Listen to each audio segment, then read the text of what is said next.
सदा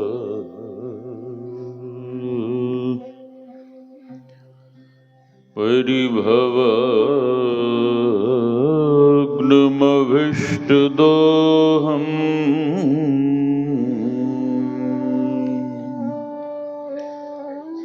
तीर्थास्पदं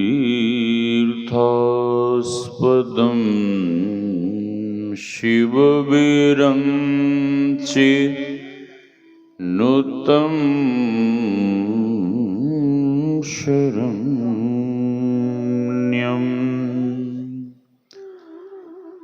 भृत्यार्तिहं प्रणतबालिभवाब्धि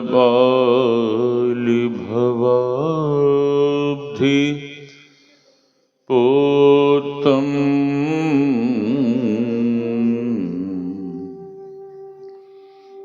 वन्दे महापुरुषते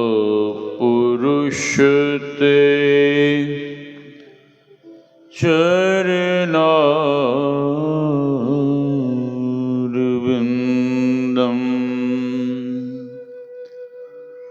गुरुर्ब्रह्मा गुरुर्विष्णुः गुरुर्देवो महेश्वरः गुरुर्साक्षात् परं ब्रह्म तस्मै श्री गुरवे नमः। धन्य धन्य सद्गुरु सुखदो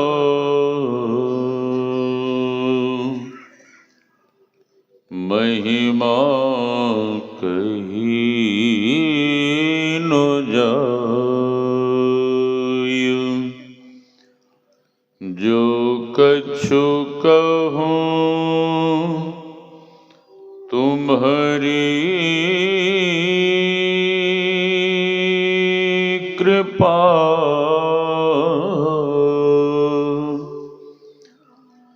मोत कछु न बसाय। मेरा मुझ में कुछ नहीं, जो कुछ है गुरु तो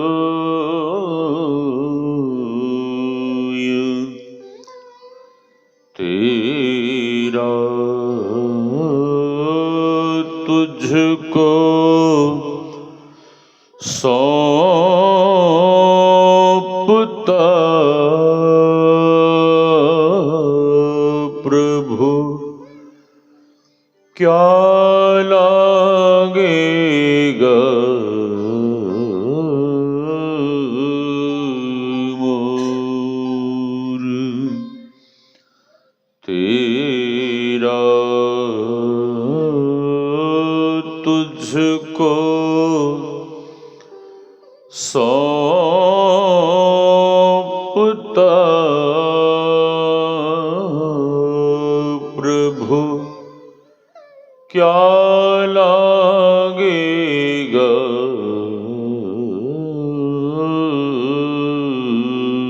मोर।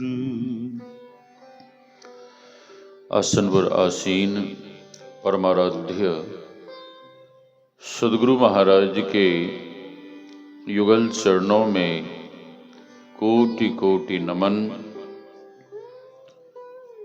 इस पावन मंच पर विराज रहे पूज्य संत चरण, इस ज्ञान यज्ञ में पधारे हुए पूज्य गुरुजन, सत्संग प्रेमी महानुभावों, माताओं एवं भक्तिमती बहनों, आप सबों के भीतर विराज रहे परमात्मा स्वरूप आत्मा को हम वंदन करते हैं। सिय राम मैं सब जग जानी, करो प्रणाम जोरि जुग पानी। यही भाव लिए हम आप सत्संग ज्ञान रूपी गंगा में अवगाहन कर अपने तन, मन और अंतःकरण को शुद्ध तथा पवित्र बनावें। कुछ कहने सुनने के पूर्व उच्च स्वर में गुरुदेव भगवान के नाम का जय घोष करें। बोलिए श्री सद्गुरु महाराज की, श्री सद्गुरु महाराज की, श्री सद्गुरु महाराज की जय। अभी हम आप गुरु महाराज द्वारा रचित सर्वोत्तम सर्वोत्कृष्ट पावन ग्रंथ सत्संग योग से वेद, उपनिषद और संत महापुरुषों की वाणियों का पाठ श्रवण कर रहे थे। हम आप सुन रहे थे उस परम प्रभु परमात्मा को पाने के लिए सबसे पहले हम आपको बुद्धि योग करना होगा। बुद्धि योग से तात्पर्य है सत्संग। सत्संग में दो शब्द हैं, सत्य और संग। सत्य कौन? सत्य वे ईश्वर परमात्मा, ब्रह्म सत्यम जगन मिथ्या, God is true, world is false. वे परमात्मा ही सत्य हैं और सब कुछ मिथ्या है, नाश को प्राप्त होने वाला है। उस परमात्मा की प्राप्ति कहाँ होगी? वे परमात्मा कहाँ मिलेंगे? भगवान भोलेनाथ ने कहने की कृपा की है। बाबा तुलसी ने लिखा है, हरि व्यापक सर्वत्र समाना, प्रेम ते प्रकट हो ही मैं जाना। भगवान भोलेनाथ कहते हैं, God is everywhere, God is appears out of love, love is God, God is love, प्रेम ते प्रकट हो ही मैं जाना। वे परमात्मा जब भी मिलेंगे तो प्रेम से मिलेंगे। और प्रेम कैसा होना चाहिए? एक महापुरुष ने कहने की कृपा की है, सूर घनेर फिरे कन मांगत, पैपद सूर सो स्वाद कहाँ, करताल मंजीर बजावती हैं, मीरा मतवारी सी चाह कहाँ। सिय राम कथा कितनों ने लिखी, तुलसी सरसी मर्याद कहाँ, नरसिंह बसे प्रति खंभन में, पै काढ़ी वे को प्रहलाद कहाँ। महापुरुष कहते हैं, अनेकों सूरदास, बेस थोड़ा बढ़ाइए बेस। महापुरुष कहते हैं, अनेकों सूरदास भगवान का भजन गाते हैं, भिक्षा मांगते हैं, लेकिन संत सूरदास जी महाराज वाला भाव कहाँ है? और जब तक संत सूरदास जी महाराज वाला भीतर में भाव नहीं होगा, तब तक भगवान कैसे मिलेंगे? संत सूरदास जी महाराज जब भगवान का भजन गाते थे तो उनके भजनों को सुनने के लिए साक्षात भगवान उनके सामने प्रकट हो जाते थे। एक दिन भगवान सूरदास जी महाराज की कुटिया में गए। सूरदास जी नहीं मिले, नहीं। जब नहीं मिले तो भगवान इधर उधर ढूंढने लगे कि सूरदास जी महाराज कहाँ चले गए कुटिया छोड़कर। और जब ढूंढने लगे तो भगवान ने क्या देखा कि सूरदास जी महाराज एक कुएं में बैठकर भजन कर रहे हैं। तो भगवान ने कहा कि ये बाबा, भजन तो बाहर में भी हो सकता है, हाँ, भजन तो कहीं भी हो सकता है, कुएं में क्यों पड़े हो आप? तो संत सूरदास जी महाराज कहते हैं कि कुआं बहुत गहरा है, मैं निकलने का बहुत प्रयास किया, निकल नहीं पाया। तो भगवान कहते हैं कि ए बाबा, कुआं अधिक गहरा नहीं है, ये लो मेरा हाथ पकड़ो और बाहर आ जाओ, बाहर निकलो। भगवान अपना हाथ बढ़ाते हैं। संत सूरदास जी महाराज जैसे ही भगवान के हाथ को पकड़ते हैं, भगवान ने जैसे ही संत सूरदास जी महाराज के हाथ को पकड़ा, संत सूरदास जी महाराज विचार करने लगे, कितना बड़ा हाथ किसी साधारण मानव का नहीं हो सकता है, और इतना बड़ा हाथ, इतना लंबा हाथ किसी का हो सकता है तो केवल भगवान का ही हो सकता है, और किसी का नहीं हो सकता। इतना लंबा हाथ और किसी के नहीं हो सकते। भगवान बाहर निकालते हैं। संत सूरदास जी महाराज बड़े प्रसन्न हैं, खुश हैं, आनंदित हैं, और उसी समय भगवान हाथ छुड़ाकर भागने लगे, जाने लगे। तो संत सूरदास जी महाराज कहते हैं, बाह छुड़ाई जात हो निर्बल जान के मोय, हृदय से जब जाओगे तो मर्द सराहो तो। हे प्रभु, बाह छुड़ाकर तो आप भाग जाओगे, लेकिन हृदय से जब निकलकर आप चले जाओगे तब मैं समझूंगा कि आप मर्द हो। करताल मंजीर बजावती हैं। माताएं बहनें मंदिर में भजन कीर्तन करते हुए करताल मंजीरा बजाती हैं, ठीक है, भजन गाती हैं, कीर्तन करती हैं, ढोलकी बजाती हैं। महापुरुष कहते हैं करताल मंजीरा तो बजाती हैं, भजन भी गाती हैं, लेकिन मीरा मतवारी सी चाह कहाँ। जब तक मीरा मतवारी सी चाह, मीरा मतवारी जैसी प्रीत, मीरा मतवारी जैसा प्रेम भीतर में नहीं होगा, तब तक भगवान कैसे मिलेंगे।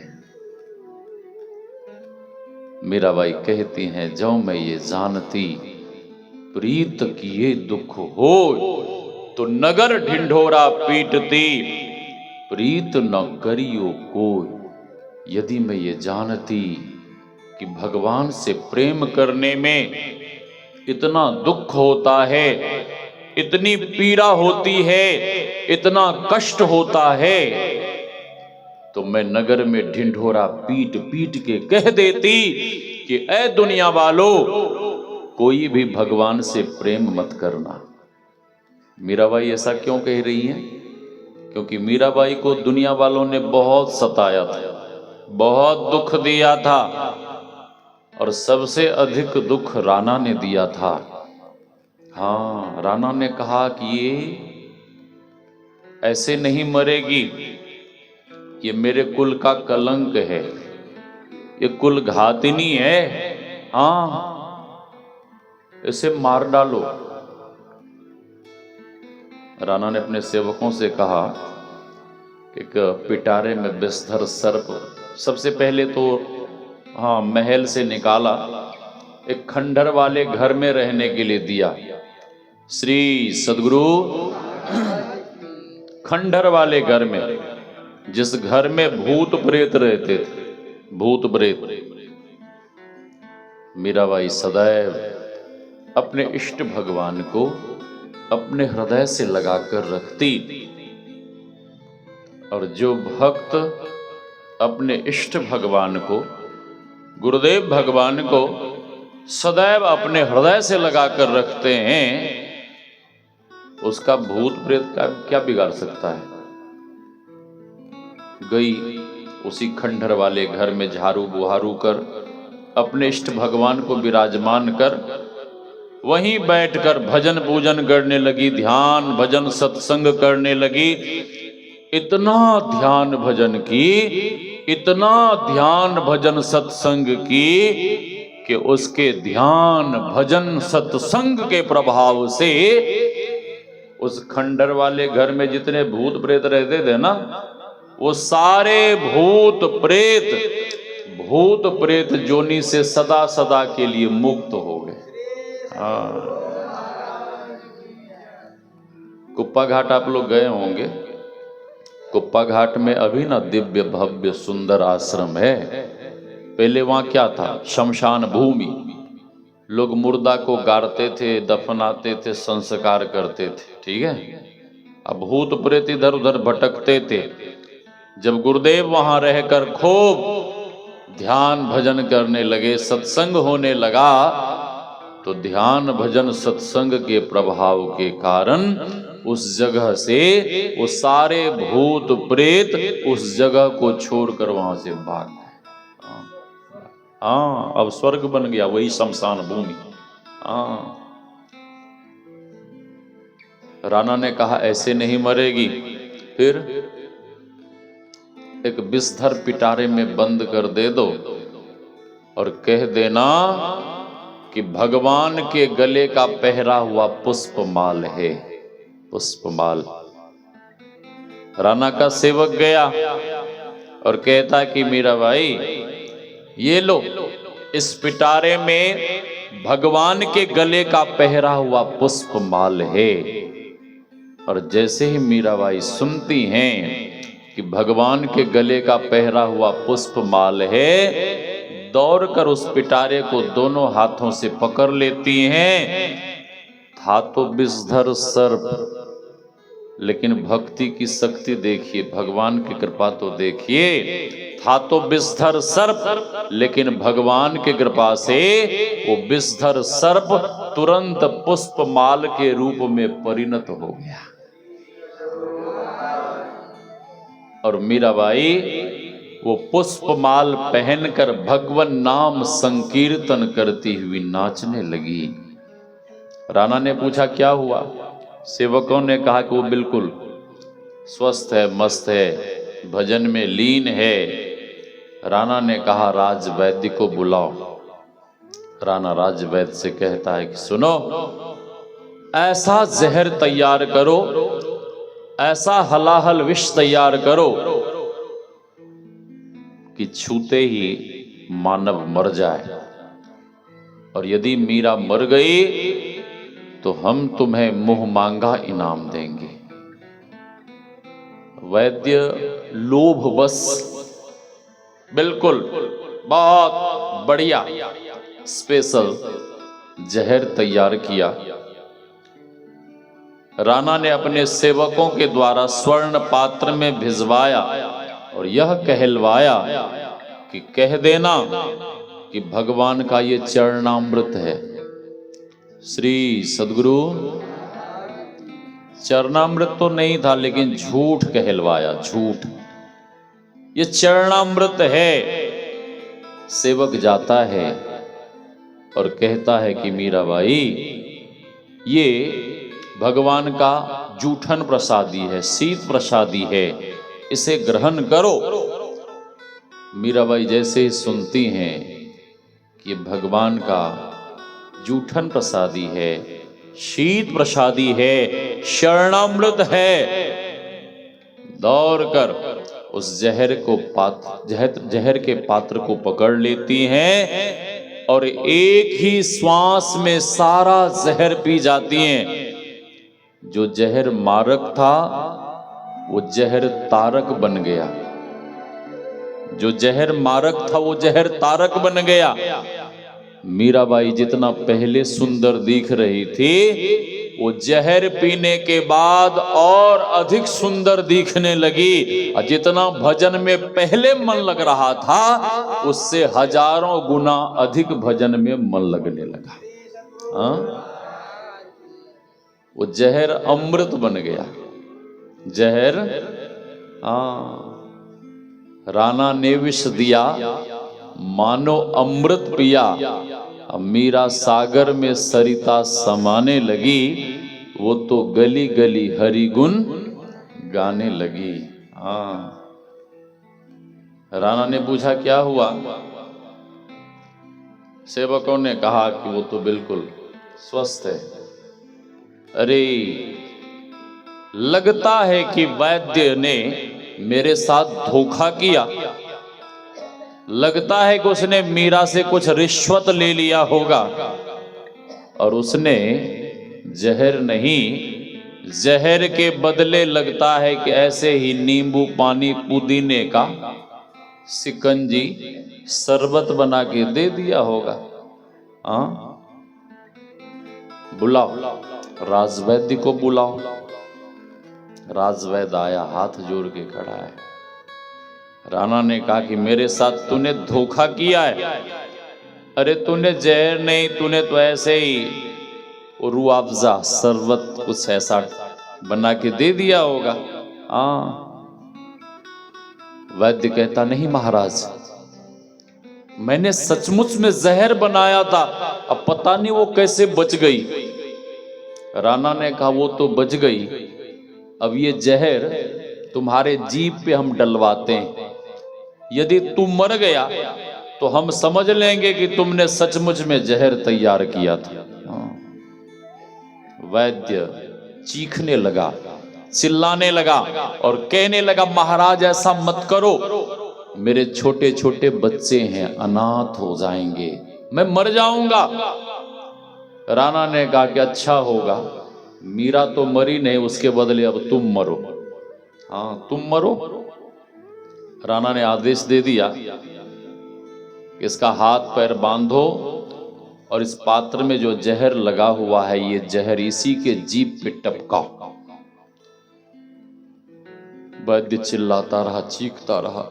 राणा के सेवकों ने उसके हाथ पैर को पकड़ा, किसी ने जबड़े को दबाया और जैसे ही एक बूंद जहर उसके जीभ पे टपकाया कि वैद्य छटपटा के धराम से जमीन पे गिरा और उसी समय मर गया। अब वैद्य के बच्चे लोग, उसकी पत्नी, सब लोग रोने लगे, बिलखने लगे और परिवार के लोगों ने कहा कि राणा मार सकता है, वो जीवित नहीं कर सकता, प्राण तो ले सकता है लेकिन जीवित नहीं कर सकता। मीराबाई सारा जहर पीकर भी स्वस्थ है, मस्त है, उन्हीं की शरण में जाना चाहिए।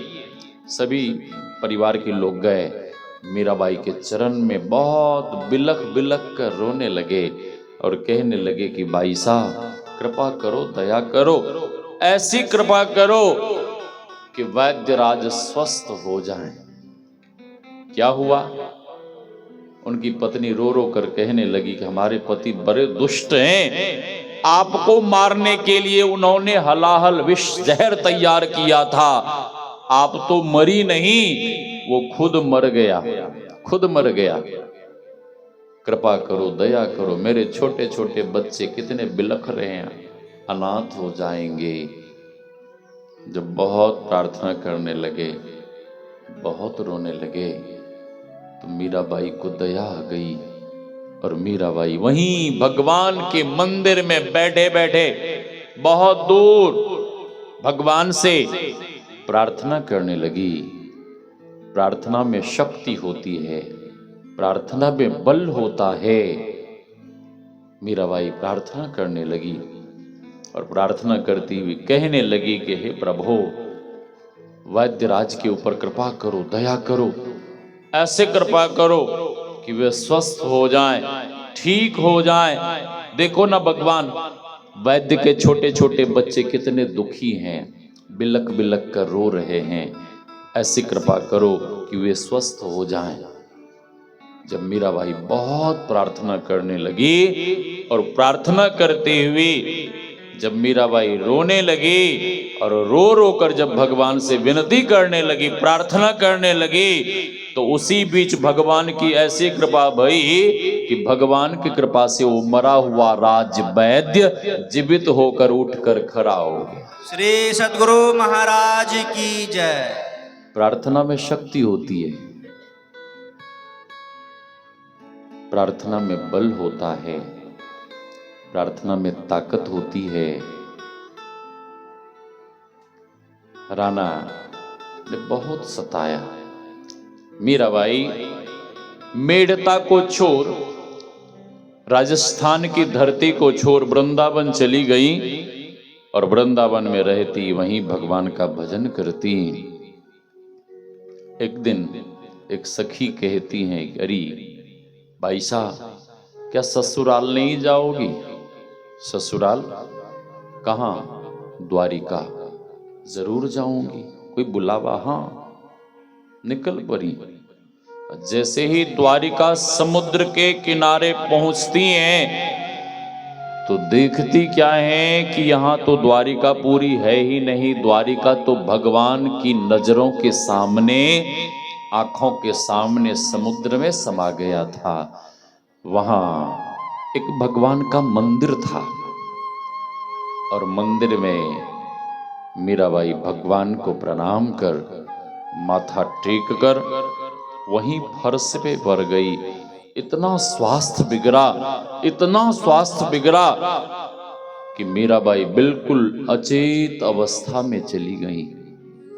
वहां की माताएं बहनें जब देखी तो एक स्वर से मां बहनें भगवान से प्रार्थना करने लगी कि हे प्रभु, एक बार, केवल एक बार मीराबाई को स्वस्थ कर दो और एक बार ये स्वस्थ हो जाएंगे तो हम लोग अपने हाथों से बनाए हुए भोजन प्रसाद को इन्हें ग्रहण कराना चाहती हैं, हम लोग इनकी सेवा करना चाहती हैं।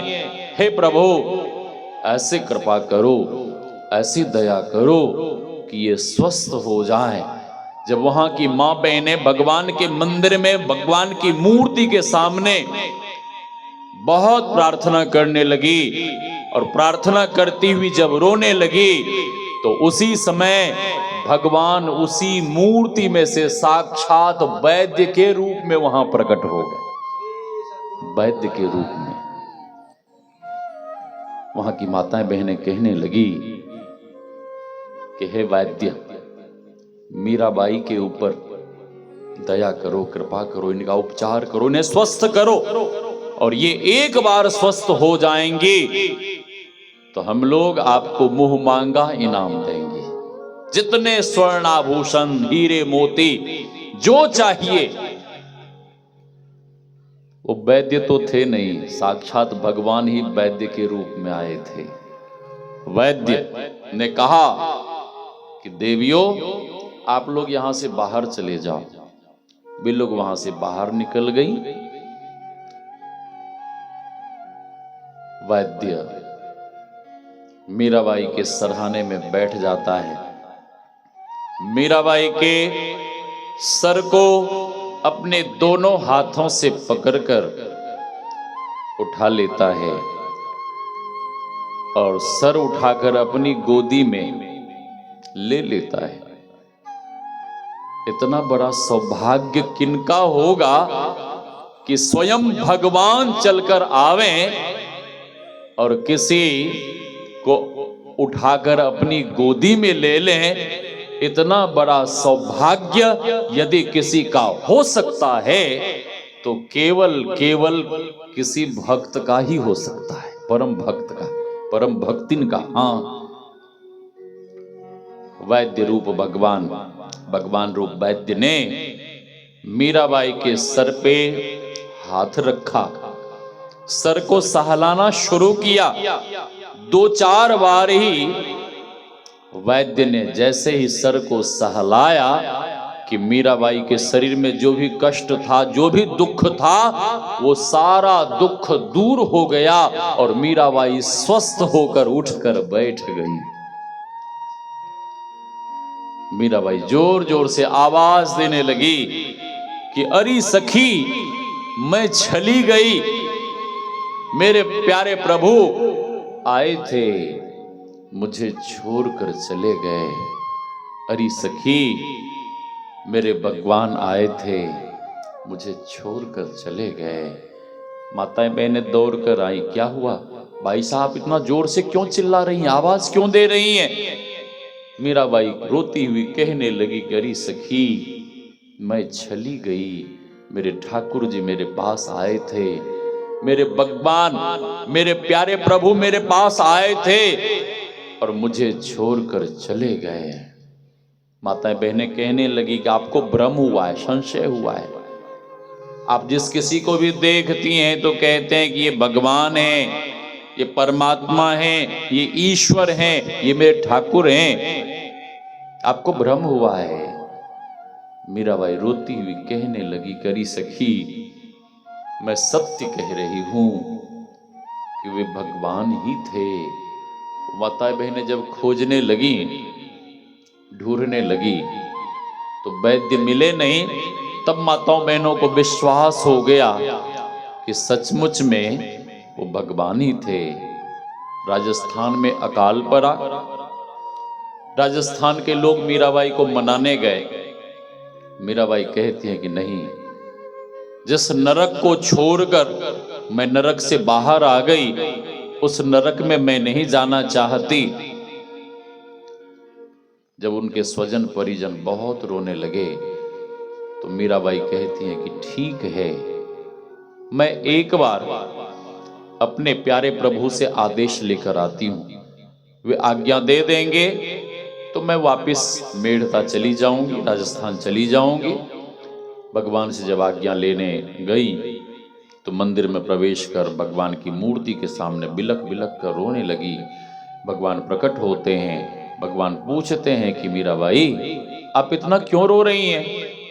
मीराबाई कहती हैं कि हे प्रभु, अब संसार का दुख हमसे नहीं सहा जा रहा। संसार नहीं है रहने को, यहाँ दुख ही दुख है सहने को। भर भर के प्याले अमृत के यहाँ रोज पिलाए जाते हैं। हे प्रभु, अब मैं संसार में नहीं जाना चाहती। भगवान पूछते हैं, बोलो तेरी अंतिम इच्छा क्या है? मीराबाई कहती है कि हे प्रभु, अब मैं आप में समाना चाहती हूं, अब मैं आप में समाना चाहती हूं। भगवान कहते हैं ठीक है, तुम सदैव मेरे मुखारविंद में प्रवेश कर जाओ। भगवान अपना मुखारविंद खोलते हैं और मीराबाई सदैव भगवान के मुखारविंद में प्रवेश कर जाती है। उस विराट कृष्ण में समा गई। पूरा शरीर तो भगवान के उदर में विलीन हो गया, लेकिन साड़ी का पल्लू भगवान के मुख के बाहर ही रह गया। तो मैं कह रहा था, मीरा मतवारी सी चाह कहां? जब तक मीरा मतवारी सी चाह प्रीत प्रेम भीतर में नहीं होगा, तब तक भगवान कैसे मिलेंगे? तो वेद भगवान कहते हैं, सबसे पहले बुद्धि योग करो। बुद्धि योग करने से क्या होगा? सद्गुरु की प्राप्ति होगी और फिर सच्ची युक्ति मिलेगी। और युक्ति में वेद भगवान कहते हैं, सबसे पहले मानस योग करो। मानस योग से तात्पर्य है मानस जप तथा मानस ध्यान। और आगे वेद भगवान कहते हैं, ज्योति योग करो। ज्योति योग से तात्पर्य है दृष्टि योग। हमारे गुरुदेव कहते हैं, दो नैन नजर जोड़ी के एक नोक बना के, अंतर में देख सुन सुन अंतर में खोजना। और साधना की अंतिम क्रिया है नादानुसंधान। नादानुसंधान की क्रिया सभी साधकों को करनी चाहिए। लेकिन लोग कहेंगे कि ठीक से हम दृष्टि योग की साधना नहीं कर पाते, दृष्टि योग की साधना में हमें कुछ मिला नहीं, तो हम नादानुसंधान की क्रिया कैसे करेंगे? तो गुरुदेव ने कहने की कृपा की है कि एक बिंदुता प्राप्त होने तक दृष्टि योग की साधना अवश्य ही करनी चाहिए। और जब एक बिंदुता की प्राप्ति हो जाए तो साधक को नादानुसंधान की क्रिया में लग जाना चाहिए। तो जिन्हें साधना की विधि मिल गई है वे खूब मन लगाकर साधन भजन करें, और जिन्हें साधना की विधि नहीं मिली है उन्हें युक्ति सीख कर साधन भजन करना चाहिए। तो अधिक नहीं कहते हुए वाणी को विराम। कुछ आवश्यक सूचना